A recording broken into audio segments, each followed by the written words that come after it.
국회는 앞서 전해드린 것처럼 오늘 운영위 또 정보위 감사를 끝으로 이재명 정부의 첫 국감 일정을 마무리하게 됩니다. 운영위에서는 김현지 대통령실 부속실장을 둘러싼 공방이 이어질 것으로 보이는데요. 자세한 내용 이번엔 국회 연결해서 들어보겠습니다. 양소리 기자 나와주시죠. 네, 국회입니다. 운영위에서는 이재명 정부 대통령실을 대상으로 한 첫 국정감사가 진행 중입니다. 오전 10시부터 시작된 국감에는 강훈식 대통령 비서실장, 김용범 정책실장, 우상호 정무수석 비서관 등이 증인으로 참석했습니다.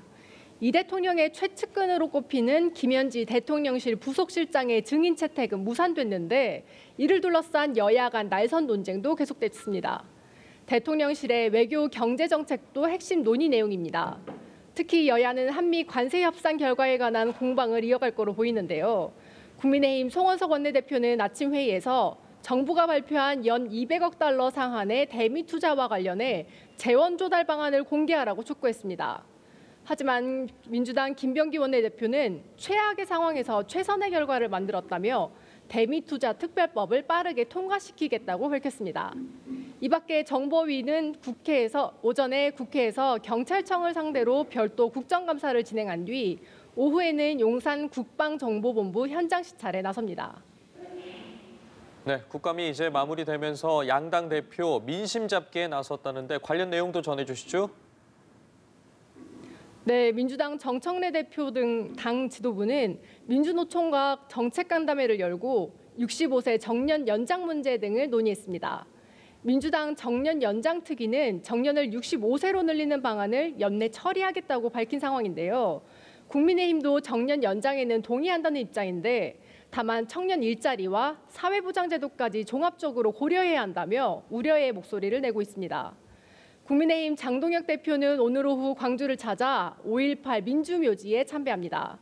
장 대표는 아침 회의에서 5월의 정신이 대한민국의 긍지가 되고 역사의 자부심이 되도록 호남과 동행하겠다고 설명했습니다. 하지만 장 대표의 방문 소식에 광주의 시민단체들이 시위를 예고하고 있어 충돌이 일어날 가능성도 있습니다. 어제 광주 80여 개 시민단체들은 공동성명을 내고 장 대표가 호남의 민심을 정치적으로 이용하려는 위선적 행보를 보인다면서 강하게 비판했습니다. 자, 그리고 국회 예결위에서는 내년도 예산안에 대한 종합정책질의에 돌입을 하는데 관련 내용도 전해주시죠. 네, 예결특위는 오늘 전체 회의에 내년도 예산안을 상정하고 종합정책질의에 나섭니다. 이틀간 이어질 종합정책질의에서는 역대 최대 규모인 내년도 예산안을 둘러싸고 여야가 강대강 대치를 이어갈 거로 보입니다. 어제 진행된 예산안 공청회에서 민주당은 정부 예산안을 미래를 위한 설계도라고 평가했고 국민의힘은 재정살포 예산이라고 비판했습니다.